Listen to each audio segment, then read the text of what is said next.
All right, I think everything's connected. Cross our fingers. And today I'm going to start with, what do I want to start with? Also, let's make sure, I'm going to keep my eye on the Facebook page. I don't think Restream is connected to that, but I could be wrong. Actually,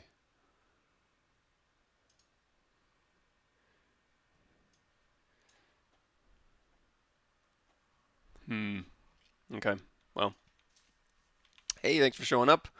Let's see, I think this will work. I think I'm set up correctly. It's been a while since I've streamed, but I think we're in good shape. So let's start this out with, let me just grab, how do I want to start this out? Let's start with a plain 3D, drag it onto my canvas here, going to make polymesh 3D, going to polyframe here. Let me move this window so it's not distracting me. Also, hey, thanks for showing up, Taka. Let's see here. I'm going to mask a general shape. We're going to make a quick flower for a bee I made. This shouldn't take too long. I'd looked up some flowers. I saw a forest wanderer look kind of like a neat flower, so I think we're going to do that one. But first I'm going to make a petal, and whenever I just need to make something real quick, what I'll do is I'll grab a polyplane, especially if it's going to be like a 2D shape that I want to kind of bend to my will. I'll go ahead and just grab a plane here, and if I want a nice clean cut of this image, all I got to do, and you can mask and smooth your borders and stuff like that, but what I'm going to do, so I'm going to go to Geometry, Edge Loop. We're going to do Edge Loop Mask Border, and that'll kind of cut out this shape right here, and then we'll go ahead and do a Delete Hidden.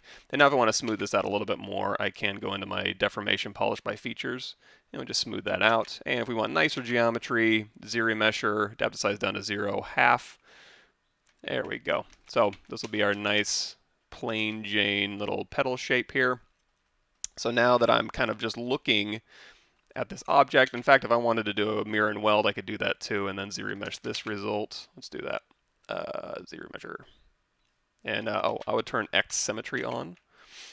And you can also help out ZRemesher a little bit if you just pull these edges around where you want to see it. It'll usually do a pretty good job. So now if I want to go ahead and bend this, well, we probably want to give it some thickness first. What I'm going to do is I'm going to go to my Z modeler brush, BZM. Hey Rakesh, thanks for showing up. I'm doing well. Let me know if you can hear me okay. We had some audio troubles on my stream last time. I think everything's sorted though. So I'm going to give this thing a little bit of thickness. If you want to taper that thickness, I'm going to go into my deformer here. Let's see if taper is going to work. It may not. I might have to use a deformer. Oh yeah, that'll work. So you can taper it thick to thin like this. So we can kind of have to thin it out on this side and then maybe thicken it up on this side. Hit accept. And if you hit D, that's going to turn on dynamic subdivisions, and that's going to give you a preview of what it would look like subdivided here. Let's go ahead, turn X back on, polyframe on, and we'll go ahead and just kind of make this shape a little bit closer to the shape that we want.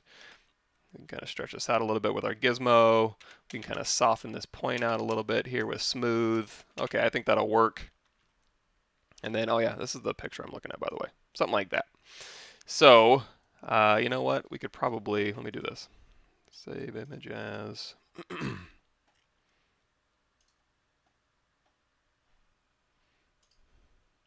Import. Let's go to our recordings here. Oh, nope, streaming. That'll work. Texture, select it. We'll throw that in our spotlight here. And then we'll shrink this down. And we'll crank that opacity all the way up. And then I'm going to go into my brush here. Oh man, do I remember where this is? I always forget.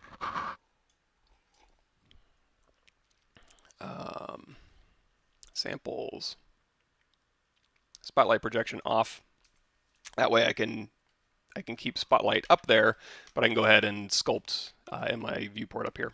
So let's go ahead and hit W. I'm going to go in here. We'll do a bend arc. And then from this side, we'll go ahead and bend this thing a little bit. And then from this side, if I can bend it from this side, I can go like, hey, I want to bend it, but it's going to be a nice even arc. So in this case, I'm going to say accept, and then I'm going to switch this over to a bend curve. And then I'm going to choose my axes here. down the axis, then we're going to crank up that resolution just a little bit, let's say 3, and now I can go through here and I can modify that curve. Now before I do that, what I think I'm going to do is I'm going to go to my subtool here, we're going to duplicate this off. There we go. And then now I can do all sorts of petals and different types of bending with array mesh, and I don't have to worry about having to do those individually. Hey everybody, thanks for showing up.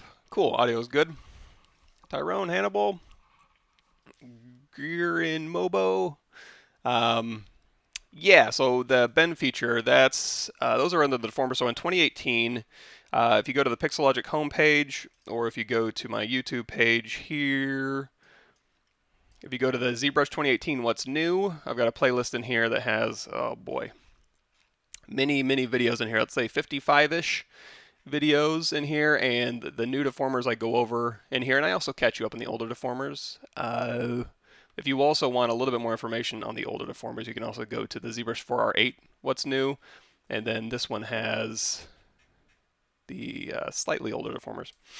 But yeah, so those are really fun deformers here. So now if I want to go ahead and make this flower really quickly, all I got to do is go over here to my array mesh, and we'll turn on array mesh, and let's go ahead and turn off our polyframe here.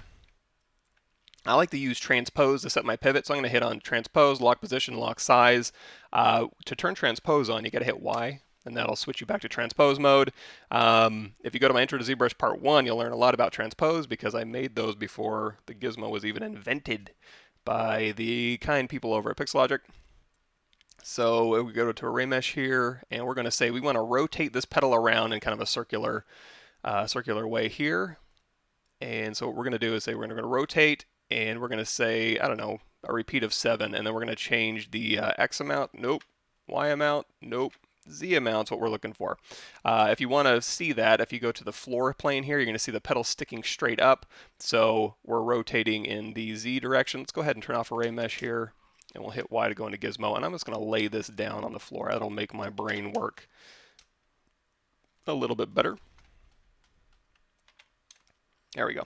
And if we also want to, we can position this petal, because I know this is where our pivot's going to be at the center of the world, so that can save me a little bit of time here. And we can also, because I duplicated this off, we can start layering this from the bottom up. We'll say the bottom ones are going to be longer, and we'll go ahead and thin those out just a little bit too. And then really quickly, I know I keep saying really quickly, but it should be quick. Array mesh, turn that on. We're going to repeat of 7. We're going to rotate in the Y amount. Now, because I've rotated it's going to be in the Y amount. Then we're going to say 360. It's going to go all the way around. And now we can start changing these repeats. So if we want to have this many, that's fine. And we can offset these later manually just to kind of get them from overlapping. We can also turn it into Nanomesh and offset them randomly too. Maybe we'll give that a shot. But anyway, so we've got this one here, and now anything I do to this one, if I turn on polyframe, you're going to see that's my one instance. So again, if we go in here to W, and then we go to the bend curve, and then we start messing with these, all of these are going to follow suit.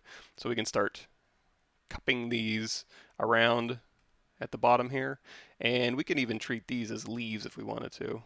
And another thing we do is say we like that, we'll hit accept.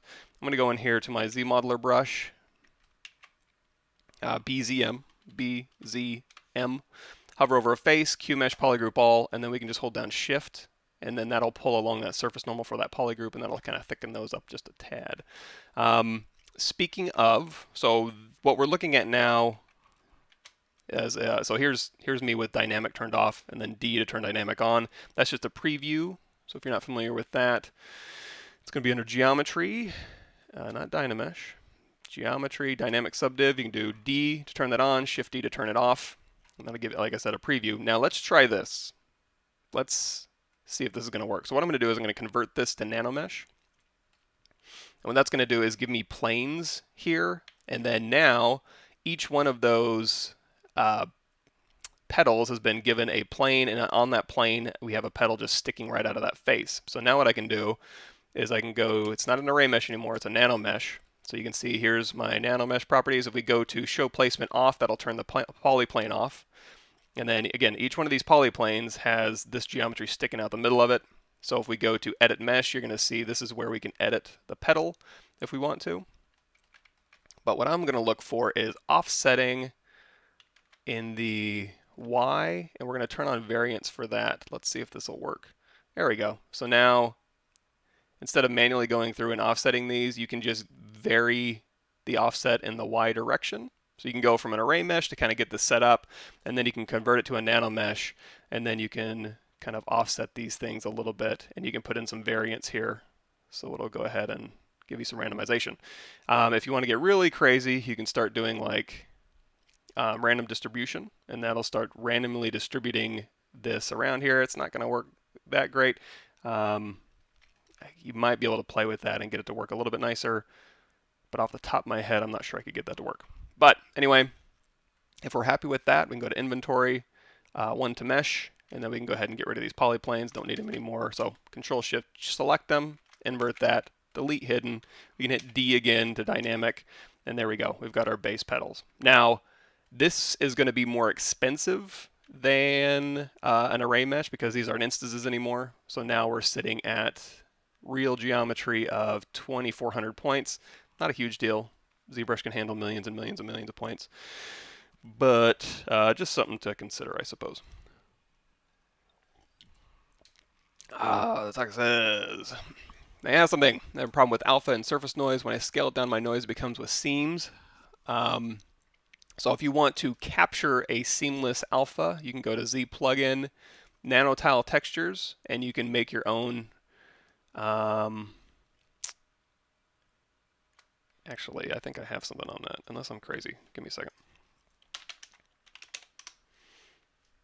Okay. Yeah, if you go to my YouTube channel, actually, if you go to my YouTube channel, there's a nanotile playlist where you can go through here. We make, I think we make something silly like seeds. So I scatter some seeds, and then we make a tiling texture, so that when we scale down the noise, it is tiling. Also, if you just Google Ask ZBrush nanotile, maybe. Yeah, there we go. There's an Ask ZBrush. I'll go ahead and link you guys to this. How can I create a tileable alpha map and apply it to a model? Let me see if I can link this to you. Give that a shot. Which I think Drust goes through the exact same thing. Yeah. So if you want that one, you can certainly use that one. If you want my playlist, Drust is probably better, but I'll go ahead and link you to this one just in case it is anything that interests you. And let's go ahead, and I'll keep these ones as nanomesh down here. And let's go ahead and rotate this around real quick. And we'll go ahead and thin this out, push it back like this, and we'll just do another array mesh here. So we'll go down to, actually, let's go ahead and duplicate this off. And then again, we'll turn on our array mesh. We sure we get good by this. Good at this by now. And let's see if we can get a little bit tricky with our array mesh too. So what I'm going to do is go to array mesh, and then we're going to again rotate this in the Y amount 360 degrees, and we're going to repeat this. Not quite sure yet, but we do need to reset this pivot. So I'm going to hit W. We're going to turn on lock size, lock position, transpose. Hit Y to go into transpose mode. I'm going to grab this little yellow pivot right here, and we're going to stick this right in the middle of our world. So there we go. We've got that many duplicates. Now we can say I want to repeat this more or less. I think that'll work. And then let's go back into our gizmo. We'll put on that bend curve again. Keeps our settings from last time, which is real nice. And then we'll go ahead and bend this around. Let's say we're going to accept that. Actually, let's curl these up a little bit more. Okay. Let's say accept. And also, let's say if we can like offset this. I'm just going to rotate this and move this over a little bit. And if I offset these, it's going to be offset all on one. Let's see if we can add another layer to this. Actually, while we're thinking about this, I'm going to do that QMesh polygroup all and thicken that up a little bit. Let's do a pen new. Let's do offset in the Y amount a little bit. So we're going to shrink this up, and then we're going to scale it down in the X, Y, and Z. I think on this one too, we can use our transform unless I'm mistaken. So let's hit, I'm not by any means an array mesh expert, but we'll give it a shot. So if I go through here and I grab, so we're in scale mode. We can scale these down a little bit. So it's still the same array mesh, we've just done a repeat here. And I wonder if there is I can mirror it across the X. I don't want to mirror across the Y, I can mirror it across the Z. There we go, that'll offset it. Nice, all right. So we'll mirror Z. And we can also change our repeats to, oops, no. Can't change our repeats because this is controlling the number of flowers. This is just controlling the same number of flowers up and offset a little bit. That's not terrible, I suppose.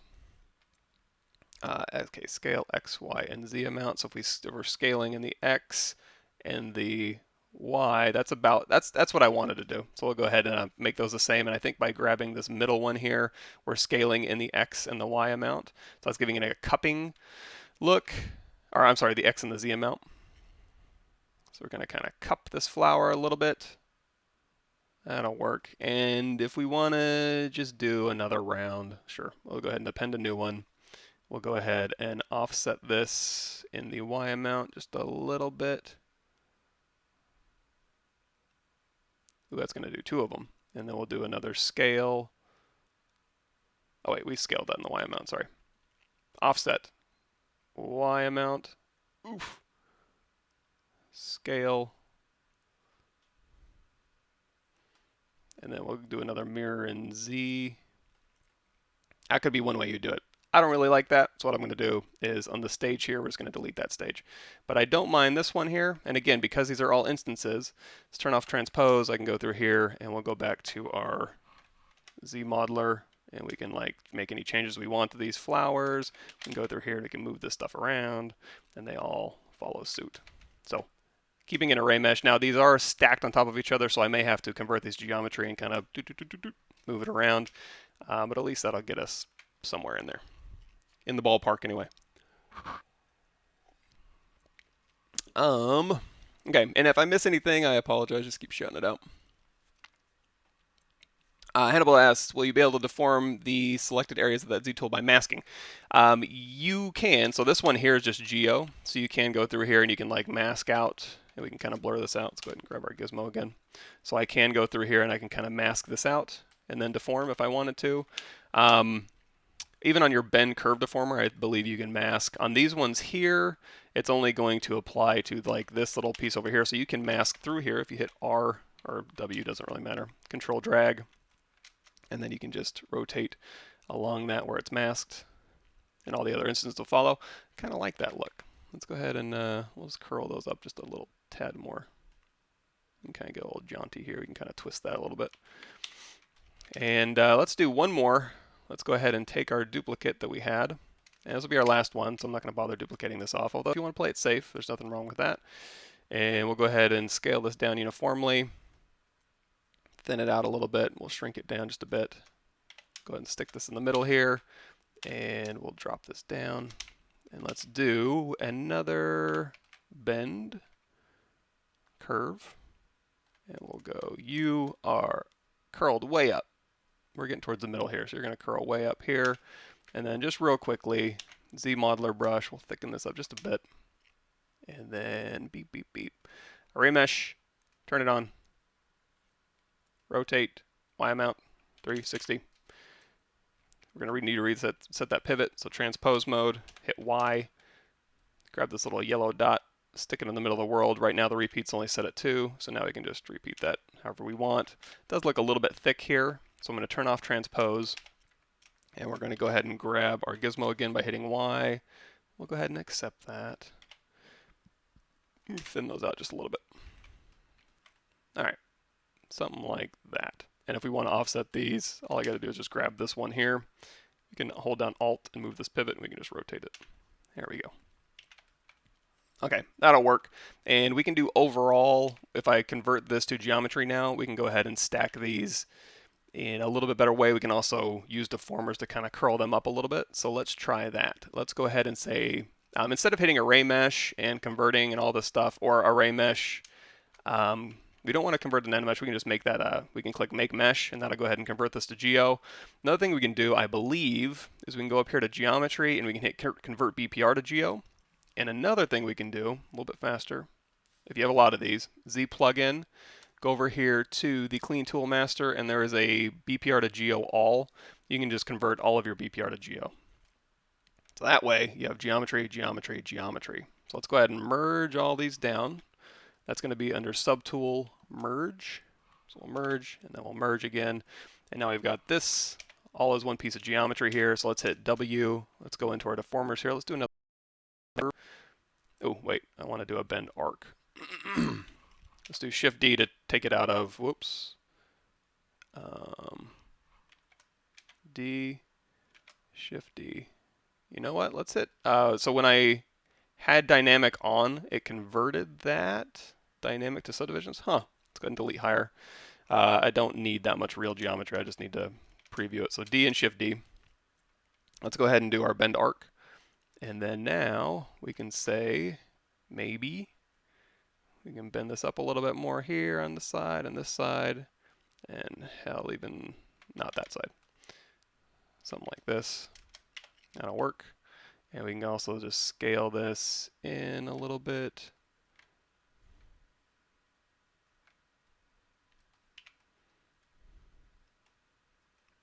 That'll work. So now I've got all these different petals, and let's say I want to go ahead and stack these manually. One way I can do that is I can hit W, and we can go over here to our brush, and we're going to say auto masking, and we can say mask by topological. And then with our move brush, we can just, sorry, I was on the wrong brush here. That was, I don't remember what brush I was on, but go to the move brush first, then hit topological. You can even turn the range down if you want to play it safe, but since we're just going to be moving these things around individually, you can just make your brush size really big, and that'll go ahead and you can just, whatever you click on first, you can move around. Also, you can make your brush size really small, and then when you move these things here, oops, make it all the way to 1. Now you can just go through here. If your brush size is at 1, draw size at 1, and that's just hitting S, by the way, to bring that little draw size up where my mouse is. Now I can just go through here and I can just quickly move these things around without like deforming them at all. You could also make these into individual polygroups. So you could do an auto groups under your polygroup menu, and you could do that. But then I would lose the functionality of being able to thicken these things up all at once because I have these polygroups all set up the way I want. It wouldn't be that difficult to get the polygroups back. You can just group by normal angle. But we'll avoid that for now. Let's go ahead and stick these a little bit closer in here. And we'll just drag some of these out. So again, we're just going to stack them so they're not sitting right on top of each other if we can help it. Let's turn off the floor. There we go. Okay, so we've got our flower here, and like I was mentioning, if you go into your Z-Modeler brush, because they're all in the same poly groups, we could do Q-Mesh polygroup all, and then I could thin or thicken all of these out at once. Although these do look similar, these similar polygroups, that did change them when I converted them. I converted this one earlier than this one. So if I want to make these all the same, I can grab this one, invert that, hit Control W, and then we can grab this back one here, invert that, grab the back one on this one, invert that, Control W, make them all one polygroup, and then we can get rid of both of these sides, and then hit Control W. So now they have all the same polygroups, Q-Mesh polygroup all, and now I can thicken these all up at once. Cool, something like that. Good morning, AK Cheng, thanks for showing up. Let me get some more warm water here. Not great warm water. So Lee asks, where did you paint the petal to convert it to thicker mesh? Someone in chat can answer to, I'm assuming somewhere in the polygroups tab. Oh, that was just an well, it was kind of an extraction. And you know what? That's another way you could do it. So what I did, we'll go over this again. So polyplane here, make polymesh 3D. What I ended up doing is just masking the shape. You can also hit X to go across X symmetry and mask in this direction, and then doing a quick edge loop, mask border, and then isolating this and then hitting delete hidden. You could also do, boy, any number of things. You could have that masked, and then you could also do an extraction. If I remember where that is, subtool, extract. You can do an extraction like this. You're probably going to turn your smoothness up, play around with the thickness a little bit. Oops. Did I lose my mask? Mask and extract. There we go. So we extract that, you can hit accept, and then you'll have this. Now the reason I don't tend to do an extract is because I have to clean this up, and now I've got two sides I need to clean up. I would rather have just that one side we had originally. Go into your ZBrush mesher, adapt the size down to 0.5, clean this up Let's keep hitting half until you get down to what you want. Go ahead and clean this up however you want. And now when I go into my Z modeler brush, QMesh polygroup all, give it some thickness. Let's go ahead and flip. Oops. So whenever you use QMesh, if you pull up, it'll be fine. If you pull down, it'll look inverted. Just make sure you go down here to display properties and flip your normals there, your vertex normals. Then we have this, and then for the thickness and the tapering, it was just going into Gizmo, this little gear icon, and then just running a taper. And then we tapered this side to be a little thinner, this side to be a little thicker, and we are done. So here, accept it, sure. And then kind of getting that. And then doing our bend arc here to kind of take this middle and just kind of give it a little bit of flavor. And then going into our bend curve and going, you know what, if you want more resolution too, you can just crank that up a little bit and then you can start getting real fancy with how these things do their stuff. And then you can also go through here on these twists. You can like twist it a little bit along here. So it's really good for hair as well. So you can kind of shrink it in and scale it in. So there's a lot of control in here for that. We can hit accept. And then you go in here and you say array mesh. And I forget which way this is positioned. Probably if we turn the, oops, crash on save. You know what? I need to turn that off when I'm on streaming. I always forget. Now, the good news is we didn't lose anything. Just gotta wait for it to come back. Yeah. So you're gonna see you have a Z project in here and a Z tool. We'll just grab the Z project. And that, well, crap, let's grab the Z tool then. There we go. So now on this one here, we can say, oh, let's also go into preferences here. Quick save. I thought I cranked that up. Let's crank that up. And we'll say store config. There we go. So now for the array mesh part, we can go into, let's see, so we still have the mask thing there. So now this one is just going to be the array mesh. So we turn on our floor. We see which direction we're headed. You can array mesh this around the Z if you want to. I prefer to have things laying down on the floor. So we can go ahead and just do an array mesh. And we'll say rotate in the Y amount 360. And then we're going to need to set that pivot. So transpose, size, lock size position, and grab this pivot, set it in the middle here, and then turn up our repeats. And we're off to the races. Now let's see if I can't, because we got this one back, which is fine, but what I would prefer to have back is Z project. So that was a quick save.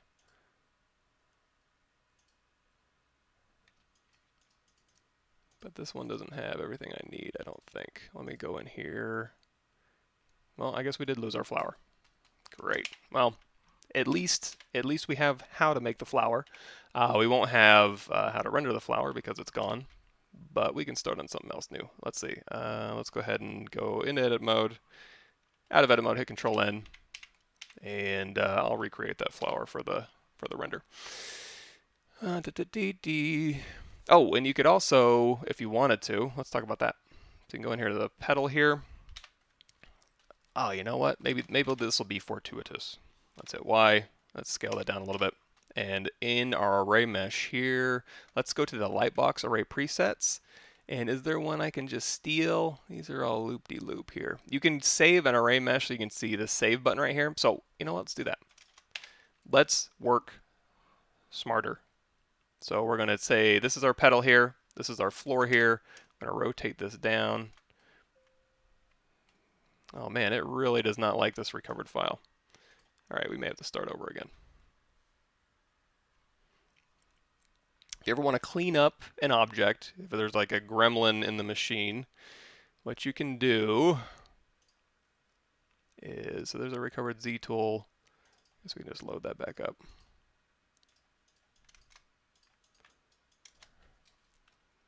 All right, so this thing we don't need anymore.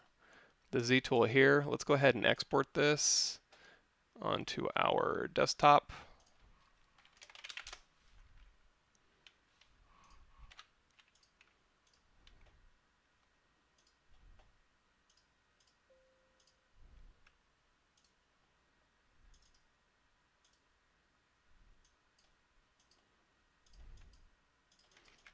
And still maintain our polygroups here. If you want to change them, you can just isolate one and then hit Control W. So now we've got this petal here. Now let's try this. So array mesh here, array mesh, rotate Y amount 360, transpose Y, set that pivot, and then crank up our repeats, hit W, turn off transpose, go back to our gizmo, go in here to bend curve.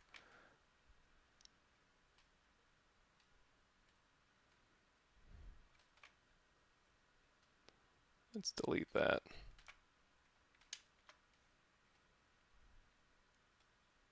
There we go. Choose our axis, our resolution, turn array mesh back on. So we've got that. So now if we like these settings, let's go ahead and crank those repeats just a little bit here.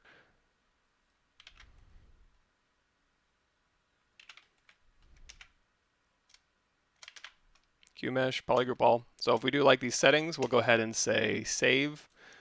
And let's go ahead, I think those are in ZBrush.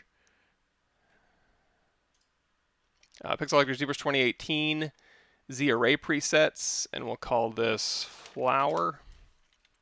So now if I ever do want to repeat this, what I can do is I can go up here to Subtool, and let's go ahead and duplicate this off. That's another thing you can do too, is if this array mesh is still on, you can just have this exact same settings. So then if you want to, you can go through here and you can offset it like so. And then you can continue just changing these settings here, go back into your bend curve, and we can just continue to bend these up here.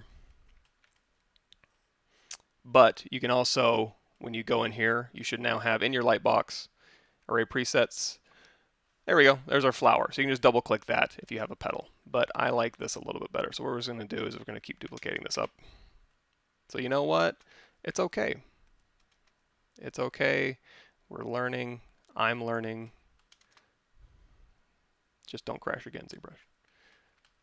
And then we can keep dropping these down a little bit. Let's go to a repeat of like 7 on this one. And then we'll go grab our bend curve again. And we'll do one more.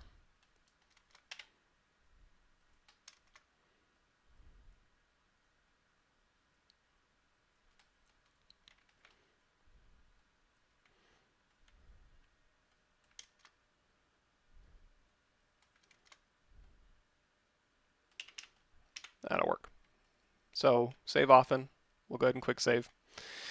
There's our array mesh, and then we can convert all this BPR to Geo if we want to. So that'll be under the Z plugin, clean tool master, BPR to Geo all. Go ahead and merge these down. And if I want to do all of these petals at once, we can do the whole polygroup thing. I think these will be fine. So again, we'll make our brush size really small, go into move brush, and under here, under the brush settings here, auto masking, topological, and then with our size set to 1, we can just quickly go through here and just start offsetting these petals a little bit. Now if you are joining us late, we did kind of use Nanomesh to do an auto offset along the Y. That worked okay. So that can be another alternative for you, maybe. And then on the bottom here, there we go. There's our flower. And then if we want to, we could even go in here to our inflate brush. That doesn't have topological turned on. I can just go through here and I can kind of inflate in these middles here a little bit. Just kind of fatten those up a little bit. You can also smooth some of these ones if you want to thin them out just a little bit on the outsides. I think those will be fine. And what's another thing we can do? We can also hit shift to smooth if we want to put anything in the middle here, which we are. So going back to our Forest Wanderer, this thing, let's go ahead and we can stick some pollen and a little bit of scraggly things, and I think we'll be done. Let's see here.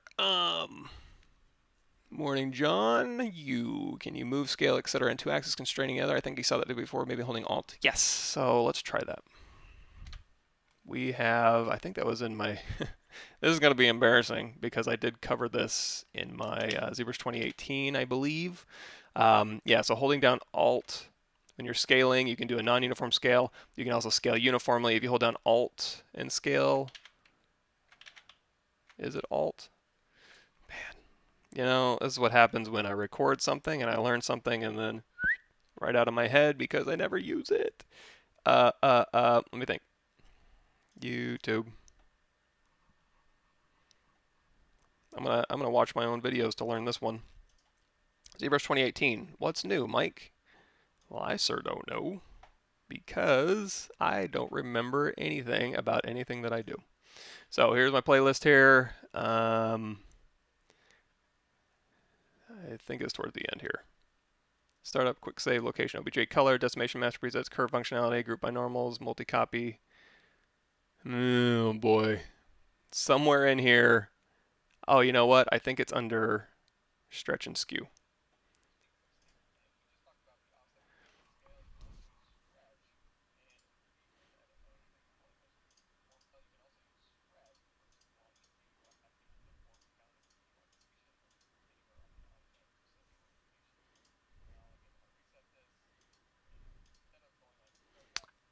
Stretch, it will work.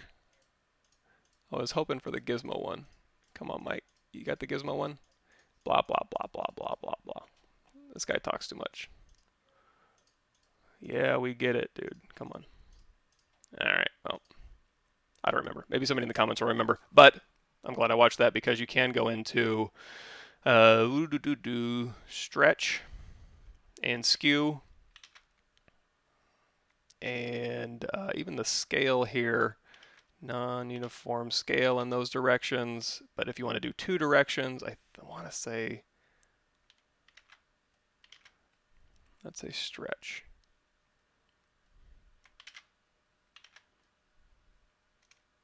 I mean, you can do it in 2 directions. It'll just take you a few more clicks here. Let's delete that. Yeah, there is a way. There is a way. I remember what it is. I just don't remember where I have it.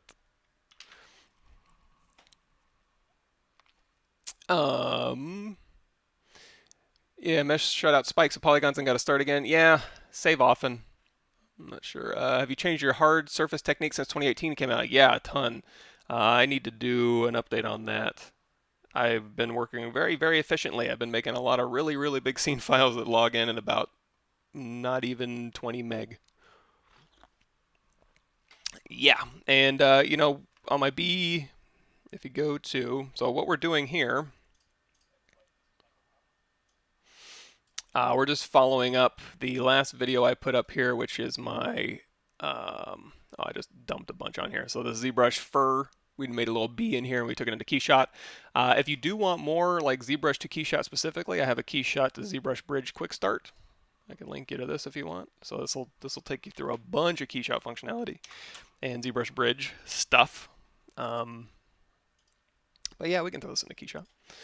Nothing wrong with that. Let's go ahead and we'll stick a. Oh yeah. I was like, I know I got pictures here. So on this one here, we can use fiber mesh. I think maybe a mix of fiber mesh, nano mesh, and array mesh here. So if we go in here, let's go ahead and just throw in. We'll throw in a little. What was that called? A sphere. We'll throw in a little sphere here. If we want to have that positioned correctly, I'm just going to go here to subtool and we can just append a sphere. I really don't care about the topology of the sphere, so whatever it comes in as is just fine. I'm going to squash this down. If it is a little bit heavy for you, all you got to do is go in here to ZRemesher, dev size down to 0.5, and let's turn on X symmetry just for the heck of it, and we can just keep hitting half.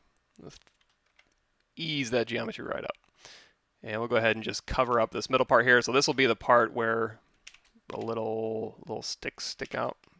You can tell I'm very well versed in flower anatomy. So we're going to go in here to our nanomesh, or I'm sorry, our fiber mesh here, and we're just going to mask this top part here, or we can just isolate this top part if we want to, because if we wanted to do nanomesh, we could just make a polygroup out of this, or we can just mask this off, and then that top part will be masked, and that'll be where my fiber mesh comes out. So we can go into our fiber mesh here, and we can say, does any of this look like what I'm looking for?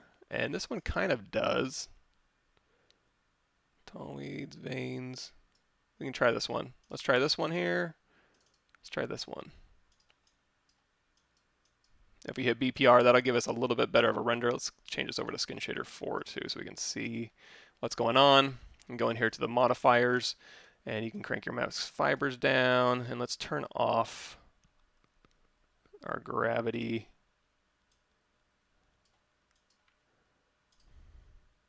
There you go. So we're kind of getting some sticks. Let's change our coverage here maybe. Yeah, that could kind of work if you're going for that kind of look here. What I'm thinking though is, you could use fiber mesh. You could go through here and you could see if there's one in here, or if there isn't, you can go ahead and create one. You may even start simpler and see if there's one that's just because all I really need, I don't really need that many sticks. I just need maybe a dozen. So what we could do instead, let's go ahead and take this one here, and the gravity will turn down to 0, and we'll turn the texture off, and we'll turn our max fibers way down. So this is really all we're looking for. We're here, we can hit BPR, and that's what we're going to get. Let's turn off polyframe. That'll kind of work. So we turn off solo mode here. That'll be what we get. Let's go ahead and go down here. So we're getting 8 segments on BPR setting here. Profile is still set at 1.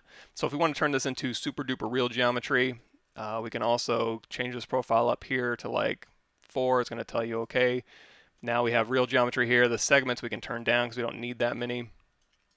And then our overall max fibers here. Yeah, I get it. And maybe our coverage. So something like that. I don't know. That could work. Let me double check my reference here. You know what? They're not that long. And, ooh, there's not that many of them. Something like this. Okay, so we'll go ahead and say accept up at the top here. So now we've got a fiber mesh, and we've got a little middle part, and we need to put kind of, I don't know, little chunky things on the end here. And then we're going to fill this whole middle part with pollen, and then I think we'll be good to go. So let's go ahead and do that real quick. Let's make a chunky part. How do we make a chunky part? We'll do, I don't know. We'll go Polymesh 3D here, and then we'll go down here to initialize, and we'll do a Q-sphere. And we'll stretch this out. And you know what? Maybe we'll divide this once, just Control D, and I'm going to delete lower because I don't want any to deal with any subdivision history here. And we're going to thin this out a little bit. There's a good chunky part. Now I'm going to turn this into an insert mesh brush. So I'm going to go to the top here, hit B, create insert mesh new, and then we're going to go back to our object here, and then right here we're going to plop in a chunky part. And then we hit W and Control drag, and we can make another chunky part.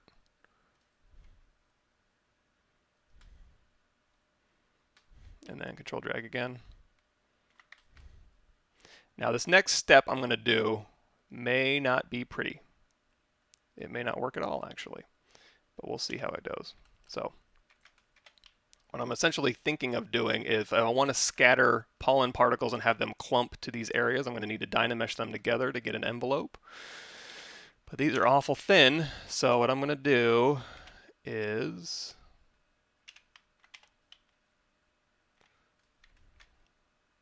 bear with me.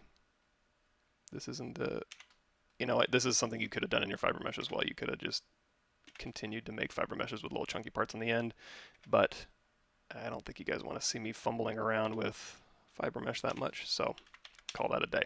So what I can do, go into solo mode, I'm going to isolate these out a little bit. We're going to go ahead and split. We're going to go ahead and run a geometry, modify topology, close holes. Control W, make it all one polygroup, inflate, and I'm just going to inflate these things here. I need some thickness. Now you can go ahead and hold down Shift and Smooth as well. Since these are fibers, it's auto masking down here. You're auto masking fiber mesh. That means it's taking the roots, and the roots are automatically masked. Depending on how many segments you have, that will control quite a bit or not very much. There we go. So we chunked those out just a little bit. Ooh, they're mowing the lawn today. Remind me about that. Okay, so we've got all this here. Okay, solo mode. And these chunky parts here, again, if I want to just move them around individually, make sure we go down here to topological, make my brush size 1, tap S, W, wait, Q, move brush, and then we can just really quickly. You could also, if you wanted to use your gizmo, you could control tap these if they were separate polygroups, and then any polygroup that you add separately. I'm just trying to connect these to a little end here. Something like this.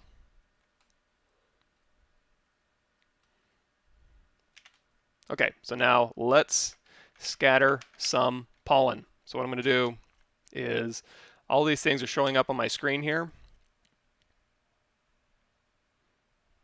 I'm just thinking how I want to do this. Okay, I'm going to do a quick merge visible. And that's going to take all of these things here, merge. Now I got to pick the places where I want pollen to collect. So I'm going to say you,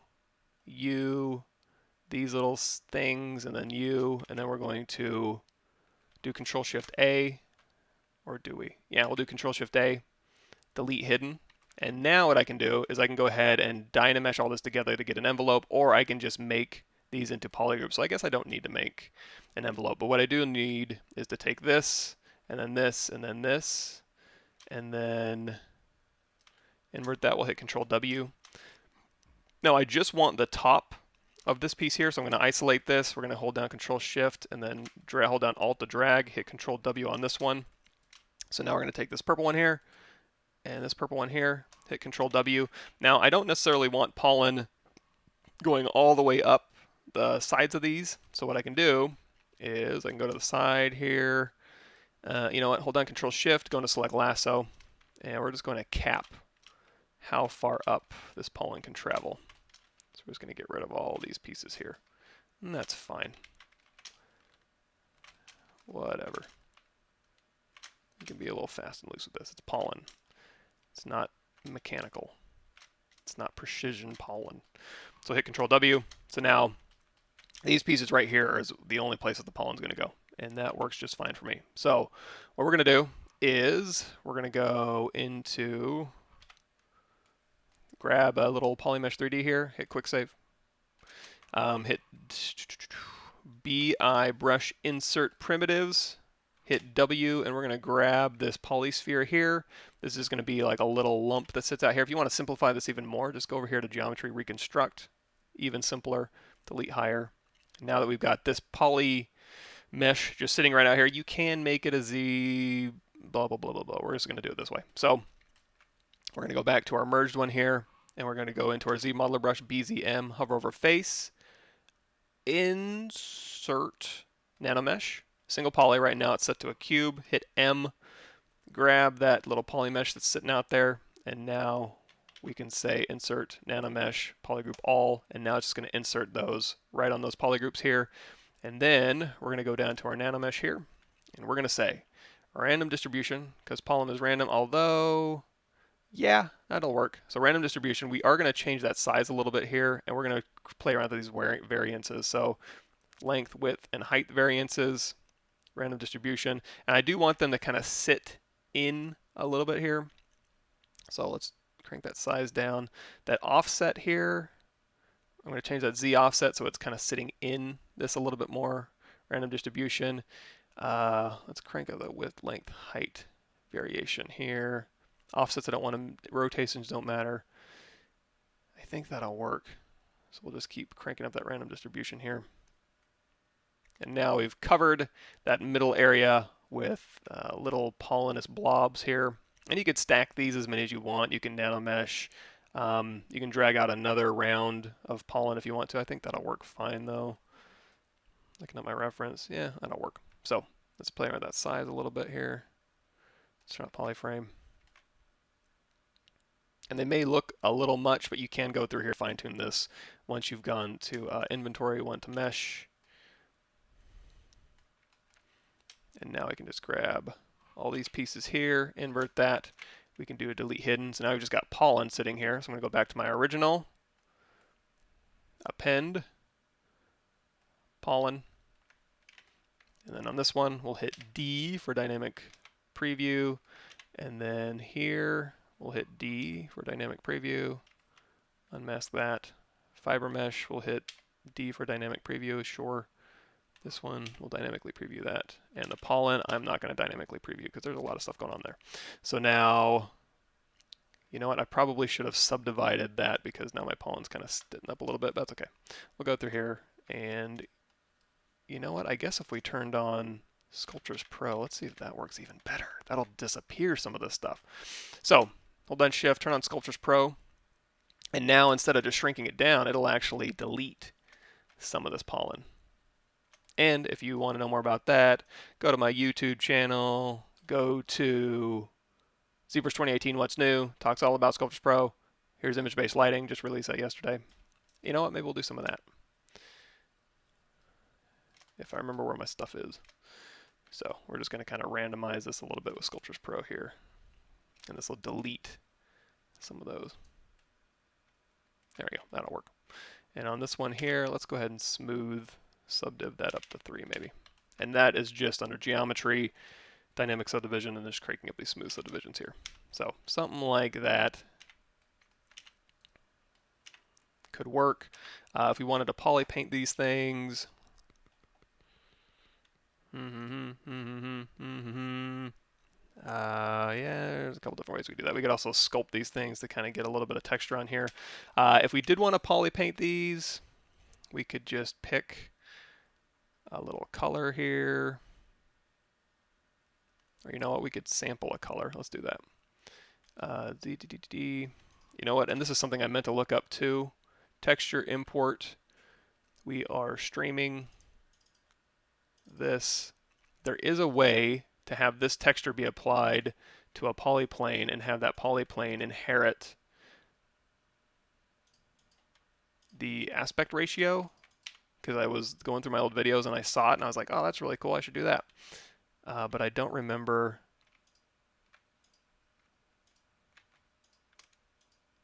Shift.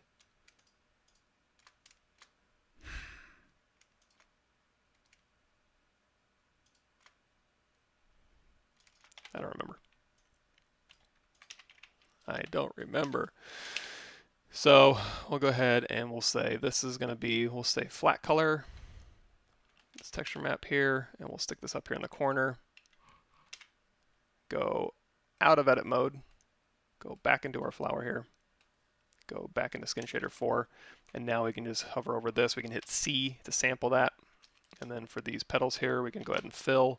And then we'll hit C to sample that. And then we'll fill, fill, fill, and fill. So that'll be our start here. And I guess we could, this one we're going to have to convert. So you know what? Let's go ahead and save as Bumblebee.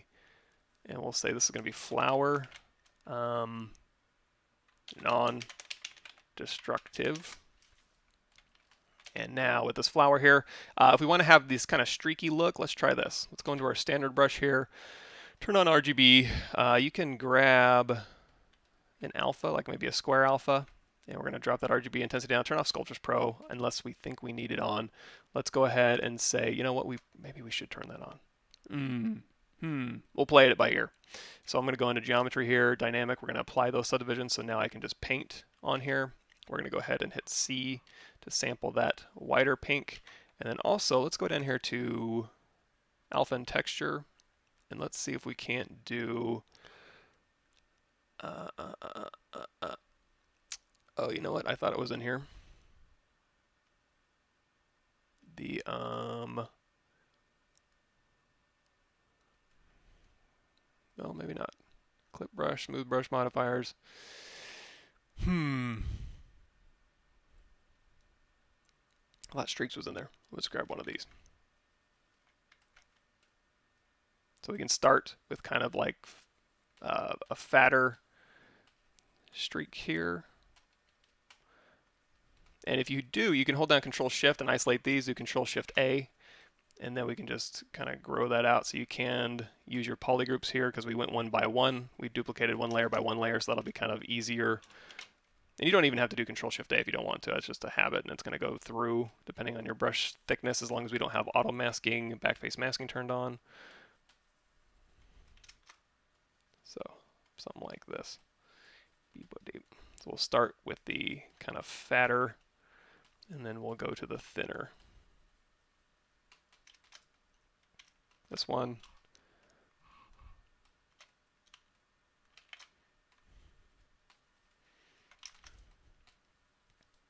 That'll work. And then we'll go over here. You know what? We could try to go thinner here. We can also go to this one. We go to alpha, and we could maybe even try H tiles. Thin those up just a little bit.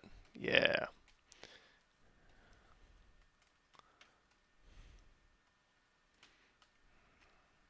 We can also try masking by edges.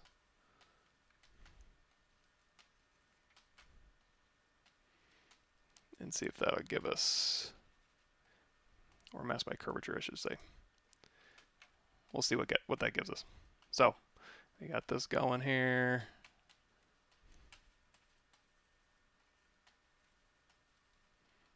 Something like that. And then you can go through here, and we can vary this up a little bit here. So you can kind of put in darker. And then you can go lighter and more saturated, so you can kind of make it a little less boring. And we're going fast because this is a live stream. I don't want to bore you with my manual painting. Now let's see if we can't go in here and isolate our edges real quick with masking. So if we go in here to masking, we do want to view the mask. Looks like we had a mask on. So we're going to mask by, you can go through here and you can like mask by cavity and stuff, but since I already have my polygroups set up, I should just be able to take all of these. We're going to mask our border here. We're going to grow that mask a little bit. Turn everything back on, invert that mask. We'll go ahead and tighten that mask up, hold down Control Alt. We'll turn off View Mask. So now we can just go through here and we'll turn off this alpha. And now we can go through and we'll choose a whiter color.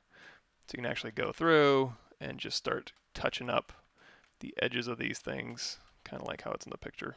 Like the edges kind of get a little worn here.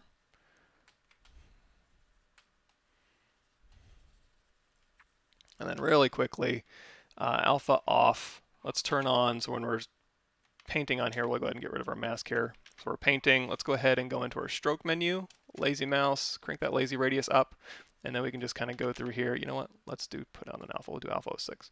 So we can go through here, and we don't need to, although I don't mind that. We'll do alpha, turn off that H tiles there.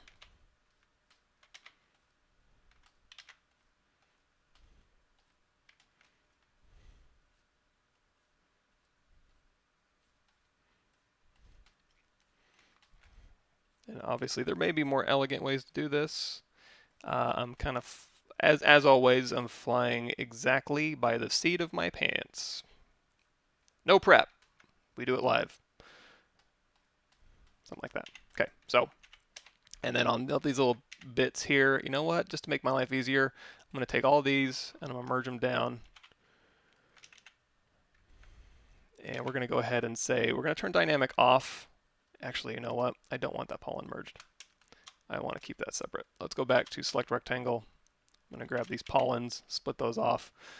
These ones I don't mind having merged. So I can subdivide those once, and then the pollen I'm going to leave alone. And then we're just going to really quickly go through here We can sample that color. I'm going to go a little bit brighter, a little bit saturated, a little bit alpha off, RGB intensity, and then turn our lazy mouse off by tapping L. And then you can go through here and kind of just break this up a little bit. Then we'll go a little bit darker, maybe a little less saturated. And then Alt tap to our petals here, and then we are just going to sample this. And let's say this pollen is getting real dusty in here, so we can kind of just paint in a little bit of pollen dust, kind of make those integrated just a little bit easier. Dusty pollen. Something like that. Okay. Whew. Almost out of water. Let's see.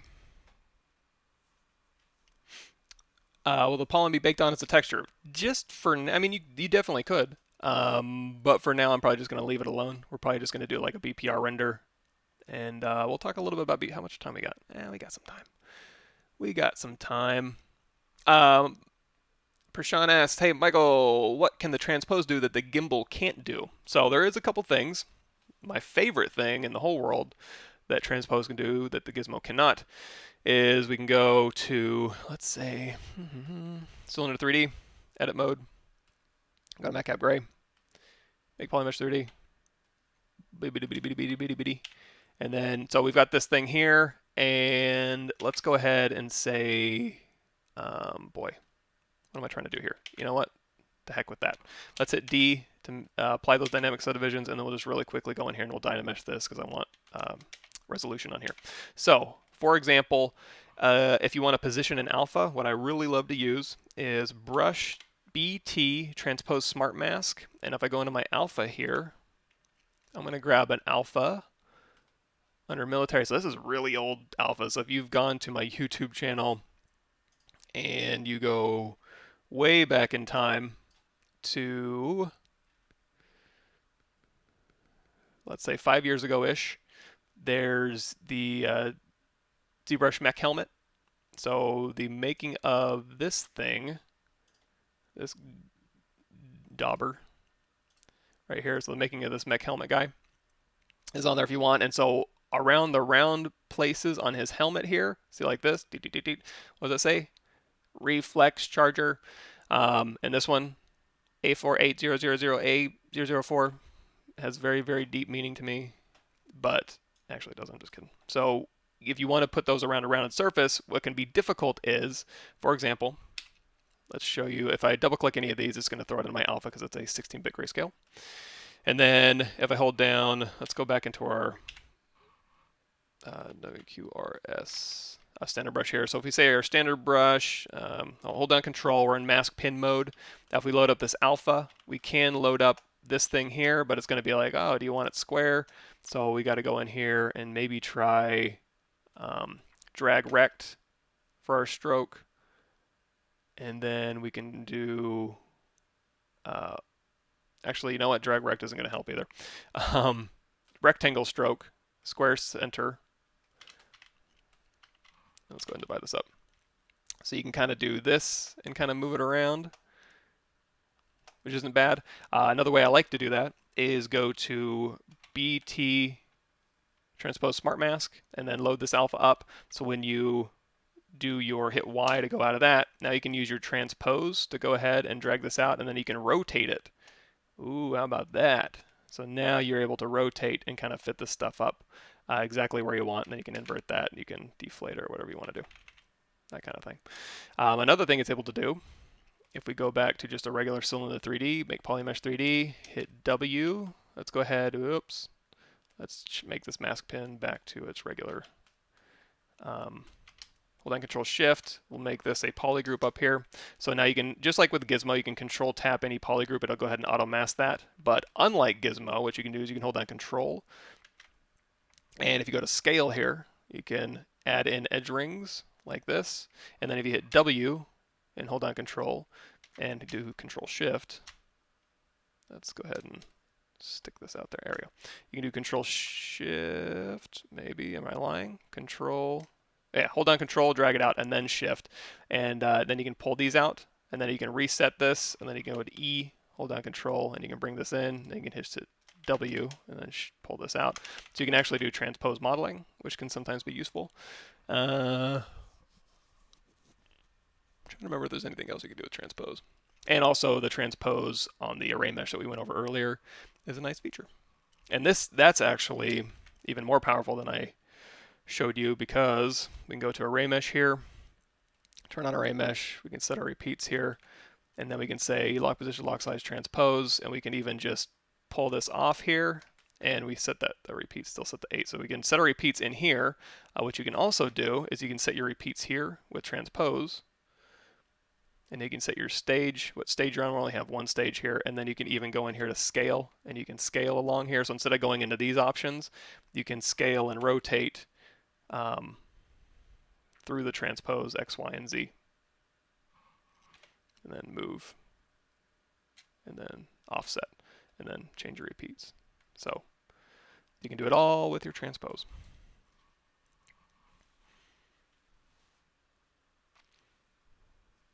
John says, for the aspect ratio of the texture, I think you can choose drag rect stroke, flat color material, and texture on the 2D canvas. It's been a while.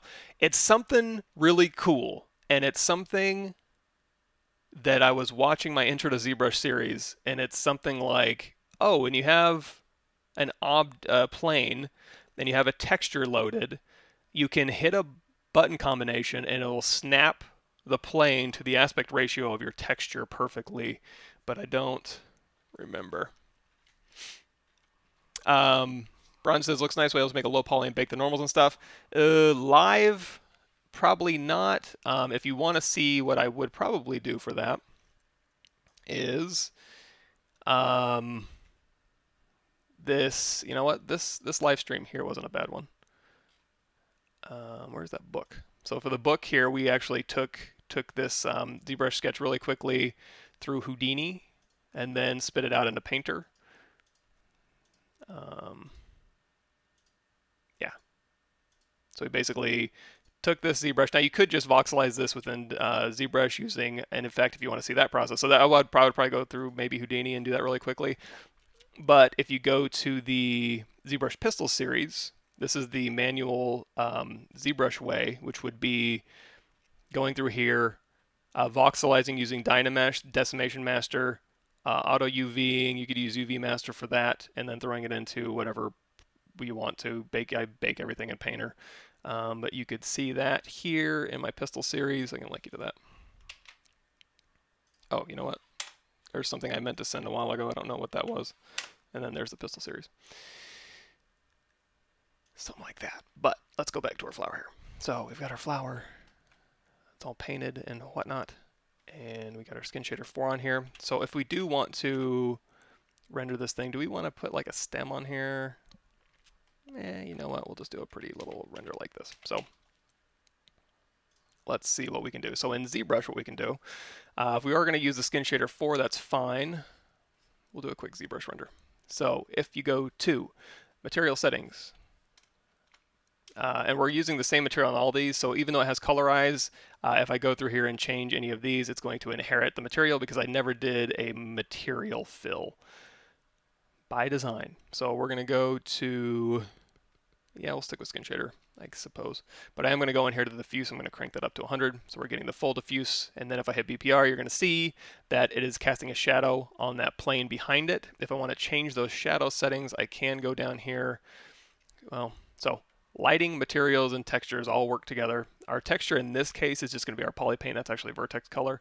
So I'm not going to be worried too much about that. But we are going to go into our lighting menu. If we want to change our light settings, this is where that's going to happen, as well as our materials here. If you want more information on that, a good one you might like is this ZBrush guide stylized rendering. I went go through Poblander's one of his guides from ZBrushguides.com, pretty sure. And we kind of go through stylized rendering using all these settings here. However, what I'm going to do is we're going to change those render settings. So we have the lighting properties we're going to do here, and then the render properties we're going to go through here. And right now we don't have any AO turned on, so you're going to see this is all grayed out. That's under here. So we only have shadows turned on. And I'm holding down Shift to open up all these menus. And then in here, the shadows, the blur is at 2. You can blur it just by cranking that blur up, but what we're going to do instead is we're going to change this angle to like 10. And you know what, I'm basically, and that just goes ahead and as it's closer to the object, it'll be tighter, and then as it goes farther away from the object, it'll blur out a little bit, but you're going to see the quality isn't that great. If we go to our render passes here, you can hover over shadow and you can kind of see where it's falling apart just a little bit. So we're going to increase our raise here to maybe 25. It's going to increase our render time a little bit, but it is going to give us a little nicer quality. You can change the global strength, and like I was mentioning here, if you go to my YouTube channel, this very newest one, ZBrush image-based lighting, that's basically what I'm doing today. So if you want to go and watch that series, by all means, it's about 40 minutes long. But you can do that. So here's our pretty flower, and then we can change the light. You can add more lights if you want to. And this is just like vanilla ZBrush rendering, so if you want to like add a rim light. Now it is going to, if you change any lighting or your camera view here, it is going to reset it, so you are going to have to bake again. But you can add another light. You can add a colored light if you want to. You can also change the direction of this light. So you can select it and you can kind of move this light around. You're going to see it's going to update because this isn't a matte cap. It's a standard material. The lighting will affect it. So you can just go through here and render it like that. Another thing you can do is image-based lighting. So if we want to talk about that a little bit, we can go over here to our background and light cap. For our background, we're just going to select a texture in here. You can select this one, and you can actually use this as your image if you want to. All you have to do is select this background image. You can turn off rotate with object if you want to. It's kind of up to you. And you can change latitude, longitude, all this exposure, all the good stuff. And then you just hit this light caps button. That'll go ahead and capture the lighting in the scene. This samples here is going to determine how many lights it's going to do. 3 is probably fine for this demo. And then also underneath your render, at the very top you have this details. If you hold down control, you're going to see this is where the quality comes in as far as capturing your lights from your environment maps and all that good stuff. So 3 quality is fine, I think. So we've got these lights here. Another thing is now when we hit BPR, it's going to take up quite a bit of time because it's capturing. There's a bunch of lights on this thing. So now, you know, it looks like it's lit on the same, but now we're getting a lot of shadow information. If you want to simplify that, you can take any one of these lights and you can go see the shadow set to 100. Anything above this horizon line is going to have shadows turned on. You can go through here manually and turn shadows down to 0, or you can click 1, go to this macro. You know what? Now that I say this, I'm going to say turn off shadows. I totally forgot to link that in the YouTube video.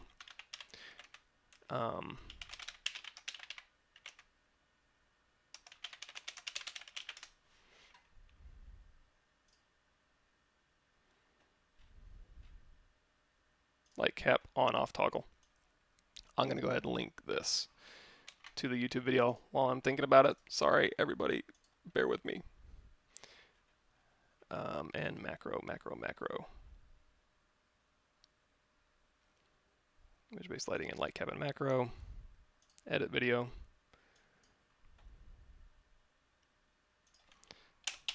Macro. Bam. Ooh, you know what? That's an ugly. Hold on. Talk amongst yourselves. It's a long link. Shorten that for me, please. Thank you. Save changes. Okay, so where that macro is useful small z scripts for ZBrush 4R7. And then there's a macro you can download, I think written by Marcus, that now when I have this one light selected, it'll keep the light on for just the shadow for just that one and then turn the shadows off for me for all these other lights here. So now when we hit BPR, it'll just have one shadow. And you can change where that light's coming from. Also, if you don't want to have it sitting in your environment, what you can do is you can turn the background off, and then when you render, it'll still inherit all that lighting for you. But, oh, you know what? And you can also change the direction of that light we have selected, so that shadow's down to 0. I could be lying. Is there shadows turned on for one of these bad boys? Nope. Okay, so what we may need to do is take this draw size and change that grid size way up so that our shadow catcher, which is essentially our floor plane, doesn't clip any of our shadow information. Interesting. Anyway, that's image-based lighting in ZBrush. And you can get a lot done, and you can go through and you can change your, oh, you know what? This is why. Oh, I always do this. So we're getting 2 shadows. Why is that? Well, we have this light still turned on. I don't want this light to be on. All I want is the lighting from our image here. So there we go. Now we're just getting this one light from here. So what I'm going to do is change where this light's coming from here. You know what? Also, let's talk a little bit about this. I don't want that environment map. I'm going to go into my comma key, go to textures. Jeez. Panoramas. Let's say we want to load up this outdoor one. That should look good on a flower, right? So we'll grab this texture here, turn that texture off. We'll go ahead and grab this texture, and then we'll do our light caps again. We'll go ahead and select our main light source, run our macro. Go ahead and turn our background off. We have our, oh, you know what? We also should probably turn perspective on.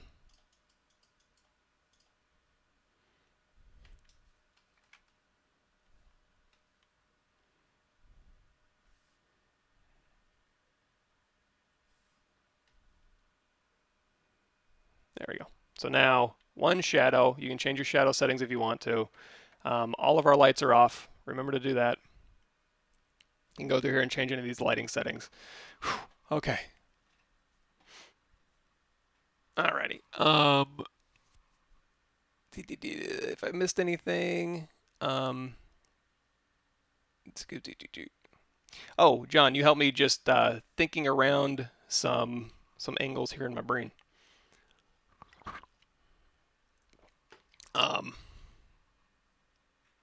Let's see what I missed. Let's see.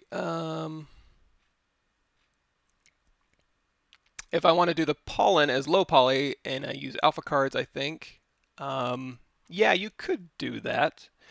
Basically, yeah, it's kind of like using hair cards. Instead of doing a bunch of strands of hair, you could do one single hair card with strands on the texture, and then you can put that on your object. Same thing with pollen or any kind of decal stuff anyways. You could just use an alpha, and then it'll look like pollen. Because it's so small, it's not really changing the silhouette of your object. So yeah, for sure. Good idea. Align the white dot and transpose. Oh yeah, thank you, John. That is another really cool thing I like to do. So we're gonna grab the cylinder here. You know what? We'll just do this really pretty rendering here. I'm gonna change the color though so we can see it a little bit better. So we have this object right here, and let's say we go ahead and scale this down, and we go ahead and make polymesh 3D, and we go ahead and Dynamesh it. So I'm going through here and I'm sculpting on this thing with our standard brush here. Crank the intensity up, and now you can hold down Alt and you can kind of carve into it. You can also hold down Shift, and now if your lazy mouse is off, if you turn lazy mouse on, you're going to get that that green line when you hold down Shift, like that. If you have lazy mouse off by toggling L, you're just going to get this result. So you can just go through here and you can do 45-degree angles, like so. Another thing you can do if you want to get an exact angle, you can hit W and then go into transpose, and then you can just pick any arbitrary angle. You can't hold down Shift and it'll snap, but you can pick any arbitrary angle and say I want to make a line from here to here. I can hold down Control and touch that white dot. That's going to move my camera, and now I can just make a line from there to there. And let's say I want to make a line from here to exactly here. Hold down Control, and now I can go like so. Thank you, John. Repeat last tolerance in the Z modeler modifiers. Repeat last tolerance. Oh boy. I may not have an answer for you. Whoa. ZBrush just disappeared. It's really not liking my files lately. Or this morning, I should say. And that was a hard crash. I'm going to assume nothing was saved. Let's see. Z project is saved. Recovered Z tool. Oh. We did save this. So let's go to our light menu real quick, and we'll just set this up real quickly. Background, light cap. You know what? Now that that's happened, let's go ahead and do another thing here too, where we can go to, give me a second, reference library. Let's see how well this works. Reference library, A, B, C, D, E, F, G, HDR images. So you can bring in your own as well. So we're going to go to texture, import. Let's go to any one of these. So we've got a little preview guy in here. We can try doing, let's do Bryant Park Environment HDR. So now we can select that. And now we can do light caps. We'll go ahead and turn that light off here. And then let's go ahead and change that exposure to say 1.5. Let's say 2. You can also mess around with the gamma if you want. And now this main one here, we'll go to macro. And we'll do turn off shadows. There we go. So we can use, you bring in your own HDR image if you want to. So anyways, quick save. Go to edit mode. So we were talking about cylinder 3D here. Going to edit mode. Ooh, this is a really cool environment to model in. I feel like I'm in the future. So now you were saying Z modeler, repeat last tolerance, and Z modeler modifiers.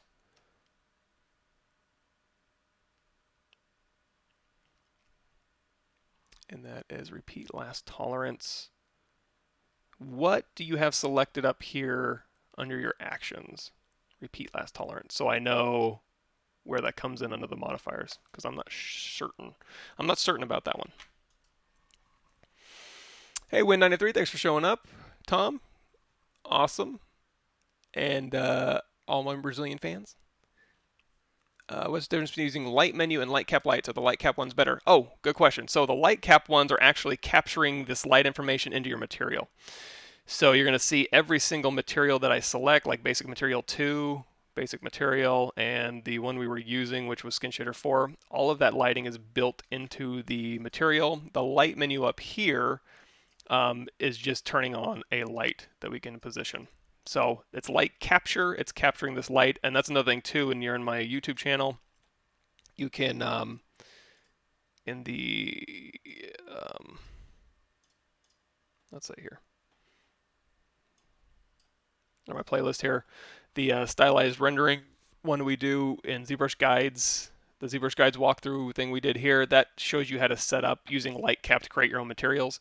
Exact same way, only we're using an image to create our light cap materials. You can also do the exact opposite if you want to. Oh, I forgot to mention here, you can also turn on specular or reflect when you capture a light cap, so that'll actually capture the reflection as well if you're doing shiny stuff. But if we're not, we can just do that, and our specular will just be whatever. So again, going back to our flower here, draw grid size up, and this is a very somber view here. Oh, looks like we also need to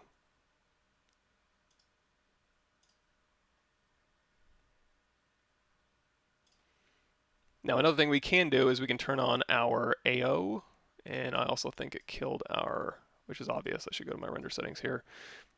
Shadow, radius 25, angle 10. That's fine.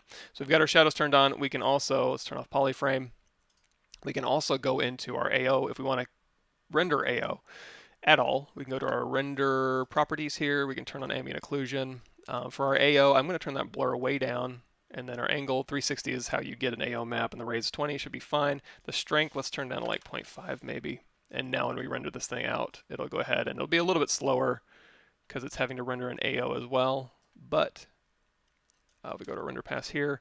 Now we have a shadow pass and an AO pass that we can use to when we go to composite this thing to make it look really pretty. So I think that'll work. Let's go ahead and crank up this exposure to like 3.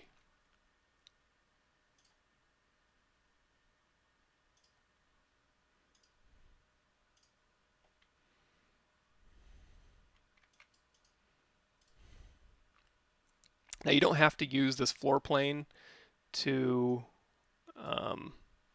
capture your shadows. You can just put in a geometry there and it'll capture your shadow just fine. But that'll work. That'll work. Anyway. Is there a link to the macro? Yeah, let me get you that. So here's the link to the macro you're looking for is this. It's on the video on my thing too, but here's a light cap, light on off toggle. That's the one you're going to want to do. Edison, thanks for making the stream. No problem. Happy to be here. Okay, so AK Chang says polygon options right bottom. Let's see.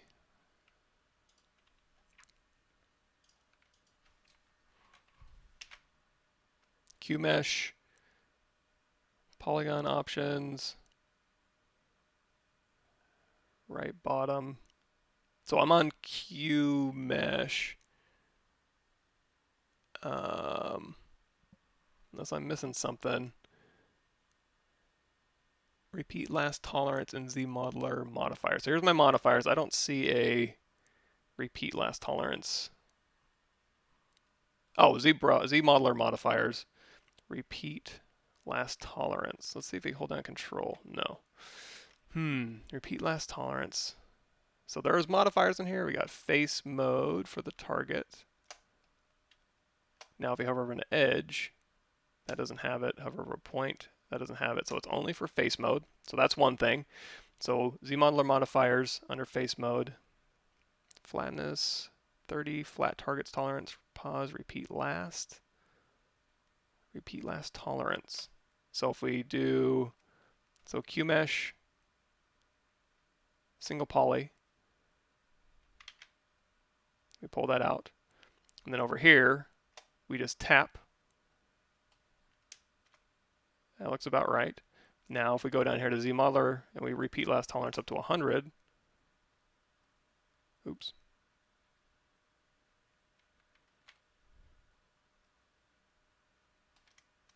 Looks the same.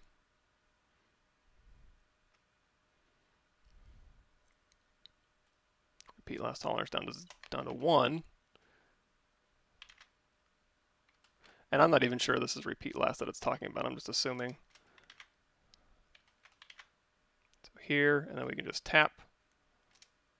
That looks the same to me. I really don't know. I'll have to look that up. QMesh ZModelers. Repeat last tolerance is set to 10 by default. That's a good Ask ZBrush question. Yes, like Babu says on Pixel Edge Twitter. Ask ZBrush. How to fix camera so you don't lose your position. To leave this camera for your render. Yeah, so let's talk about that. So in here, a couple different ways to do that. The quick and dirty way. That's not quick and dirty, it's just one way to do it. You can go to document here, you go to ZapLink properties, and you can save any view. So if I really like, let's say this view here, I can say custom 1, and now anywhere I put this thing, I can go back to custom 1 here, and it'll snap. Another thing you can do, and this is my preferred method, is you go over here to movie, you can do timeline show, and now you can set multiple angles. So if you go like, I want an angle here, and if you're modeling from Spotlight reference and you want to match like different views to your reference, this is another really useful thing. So you can set these different keys. Now when you drag between them, it's going to go between these different camera positions. And if you use your arrow keys, it's going to snap between them. If you want to delete some, you can just drag them off. And you can reposition this, and then you can just tap here. And then now, no matter where I put this camera, I can just use my left and right arrow key. It'll snap me back to this camera view. Another thing I like about that is you can actually just turn that off, and then no matter where it is, because that timeline still has that information, you can just do left and right arrow key, and it'll snap you back to your camera view. If you want to save this, you can go to timeline save and save that timeline out. Same thing with this document. You can go here to your ZapLink properties, and you can say save views, and that'll save out your views. Cool. All right, so we've done ZBrush rendering, and we got a pretty decent render here. So if you want to go beyond this, what you can do is you can do a BPR render. And this is something I didn't mention in my videos, but you can go into the render here. And there is a thing called BPR filters. So you can go through here, you can turn these on. And these are like Photoshop filters. So you can go through here, you can add noise. Here's a blur. Here's a sharpen. Now you can change these to whatever you want. You can do glows and all sorts of things like that. Orton, glow. You can filter fade, so you can just turn on and off all these at once, or on all at once, and it'll just stack them. And in between these, if you want to like go between noise and blur, you can take this blur and then you can do opacity, just like it's a layer on your blur, so that'll make it a little more or less blurry. And then your radius, you can crank that up so it makes it even more blurry or less blurry. And then if you turn this off, that gets rid of it. So you can do lots of cool things with these. As well as you can just composite this stuff in Photoshop later. So probably the easiest way to do that is ZBrush to Photoshop. Just turn on like, oh, I want to turn on my lights and my shadows and my subsurface scattering if I had captured that, which I didn't. Polygroup ID, subtool ID, whatever you want.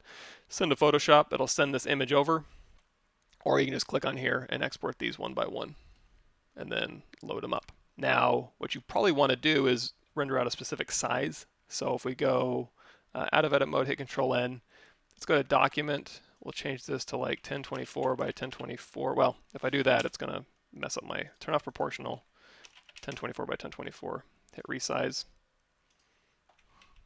And now when we drag our flower back out, now we have a square one. Now to make sure we're seeing all of this, I'm going to go here to document and then zoom my whole document out. So now we can see the whole document here.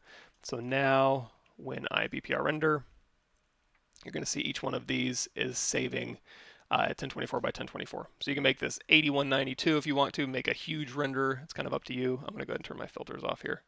Actually, you know what? I kind of like that blur on. So now every time you hit blur, or every time you hit BPR render, your filters are going to turn on. Aw, isn't that pretty?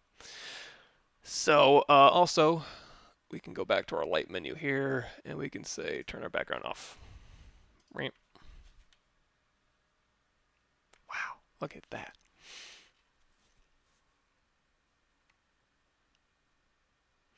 Okay, here we go.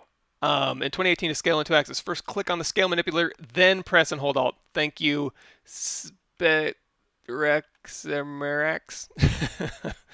I gave it a shot. So, yep, that would be it. It just missed. Let's see, make polymesh with 80. So on this one, for instance, start scaling and then hold down Alt. And now you can scale in those 2 axes. So start scaling and then hold down Alt. Start scaling and then hold down Alt. Start scaling and then hold down Alt. Thank you. You win. You win Tuesday morning live stream. Any ZBrush setup to improve software performance? Not really. I don't really touch the performance. Let's see. If you want more information on that, where's my computer? This PC is so we're using so ZBrush is a CPU heavy, unless you're using polygroup, I suppose. CPU heavy machine, needs a lot of RAM, needs a lot of CPU. So I have the AMD Ryzen Threadripper 950X, 16 core, 3.4 gigahertz, and 128 gig RAM. And the memory stuff, I think it sets itself. It looks at your system, but you can go in here and fine tune that under performance.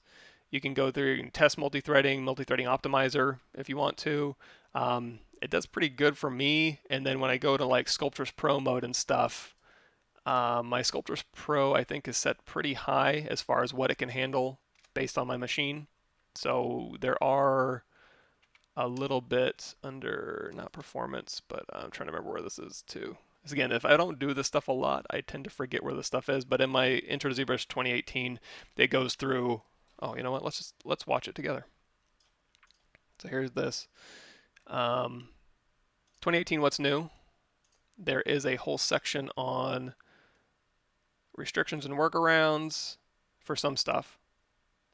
And then maximizing Sculptors Pro performance in here. So we talk a little bit about where your machine is going to cap out and why, and how to, get a workaround for that.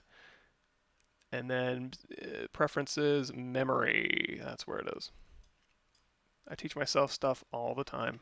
So under preferences, memory, Down here under your max sculptors polygons, that's set to 5 million. You can crank this up if you want to, but I think this dials in based on your machine what it thinks it can handle. Let's go ahead and do a document, W size new document. Go ahead and fill that up. And then we'll go grab our flower again, because I just like looking at it.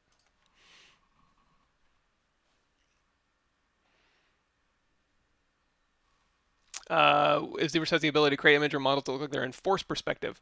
So is that like angle of view way up? Oh, we got a perspective on. Turn perspective on. So under your draw menu, you can do, so the angle of view way down, if you turn perspective off, that's pure orthographic. Angle of view down to 5 is pretty orthographic. And then you can really crank that up to get like an extreme view, like you're in a macro fisheye lens. Kind of like that, maybe.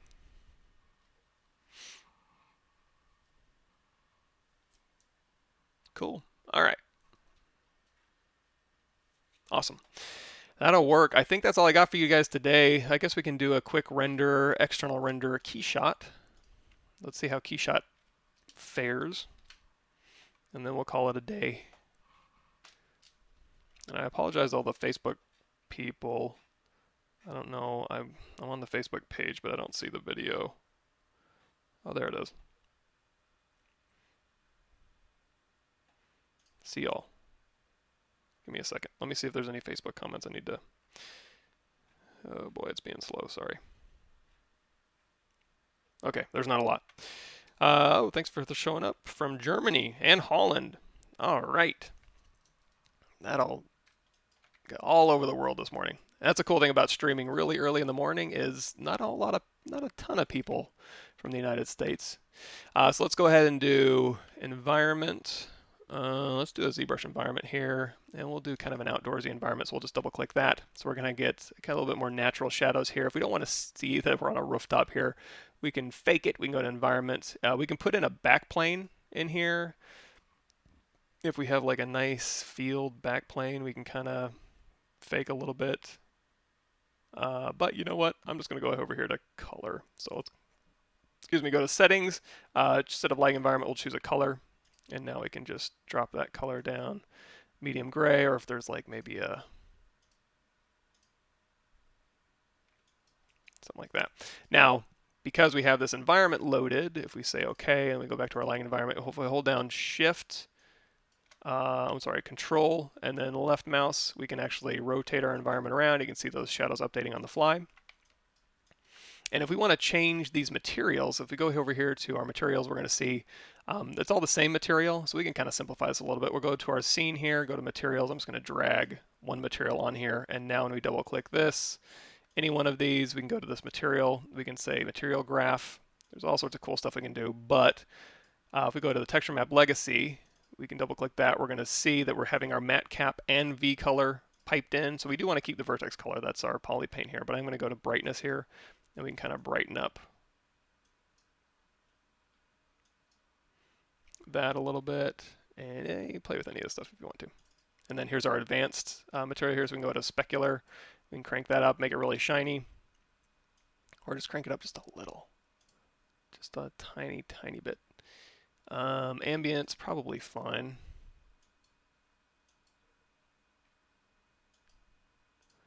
And beep, boop, beep.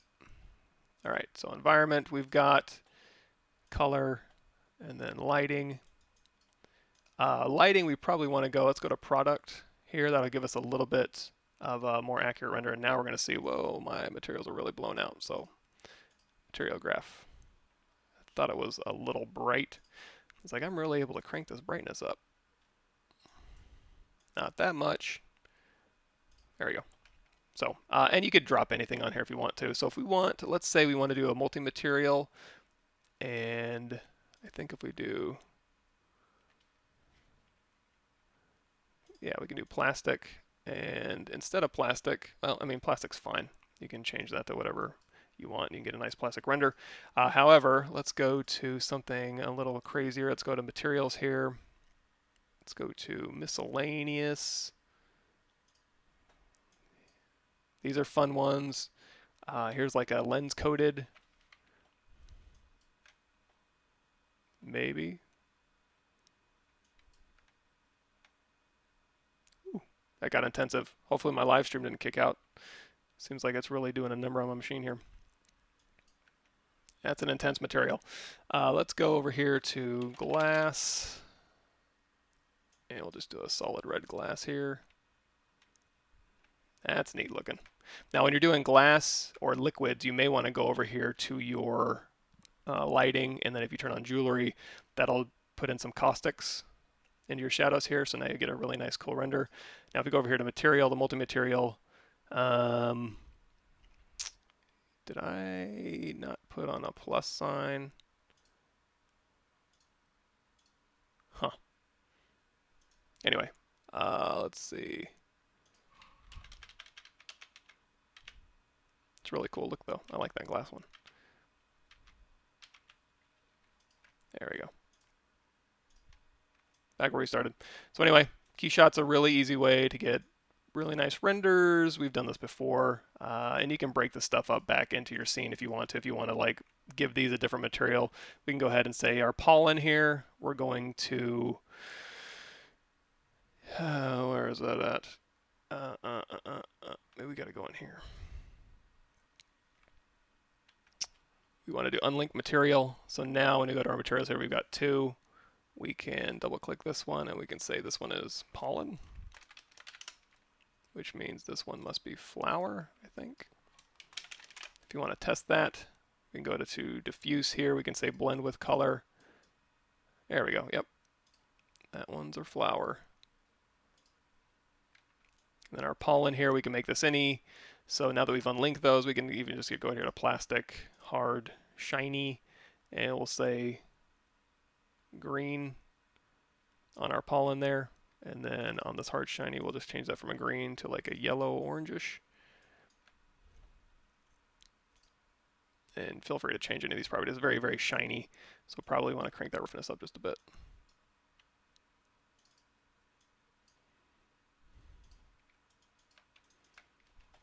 Any number of things.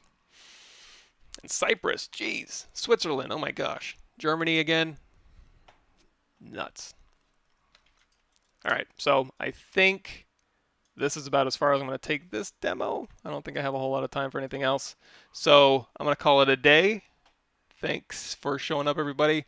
I think I'm going to be here at the end of the month, too. The last Tuesday of the month is going to be the 26th, and then I'll be on the last Thursday of the month, too. Well, I'll be on this Thursday, the 7th, I think.